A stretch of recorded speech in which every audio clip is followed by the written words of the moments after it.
ଯେମିତିକି ଆପଣ କହିଲେ ମା ତାରିଣୀ ରାଇସ୍ ମିଲ୍ ବାଲିଆକୁ ଆମେ ଆସିଛୁ, ମାଜିଷ୍ଟ୍ରେଟ୍ ସାର୍ ବି ଆସିଛନ୍ତି। ଆମେ ବର୍ତ୍ତମାନ କାଉଣ୍ଟେବୁଲରେ ଆମର 3ଟା ଗୋଡାଉନରେ ଅଛି ଚାଉଳ, ଆମେ ଯେଉଁଟା କାଉଣ୍ଟେବୁଲ ମାନରେ ଆମର 13,329 ବ୍ୟାଗ୍ 6,664 କ୍ୱିଣ୍ଟାଲ ଚାଉଳ ଆମେ ଭେରିଫାଏ କଲୁ। ଆଉ 2ଟା ଗୋଡାଉନରେ ଆମର ଧାନ ଅଛି, ଗୋଟାଏ 100 ଫୁଟରେ 50 ଫୁଟ ଧାନ ପୁରା ଫୁଲ୍ ଅଛି, ସେଟା ପୁରା ଜାମ୍ ପ୍ୟାକ୍ ହେଇକି ଅଛି।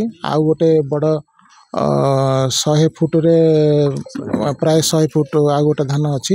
ଆଉ ସେଟା ଯେହେତୁ କାଉଣ୍ଟେବୁଲ ମାନରେ ନାହିଁ, ସେଟାକୁ ଆମେ ତାକୁ ଡାଇରେକ୍ସନ୍ ଦିଆଯିବ ଯେ କାଉଣ୍ଟେବୁଲ ମାନରେ ରଖିବ, ତାପରେ ସେଟା ଫିଜିକାଲ ଭେରିଫିକେସନ୍ ହେବ।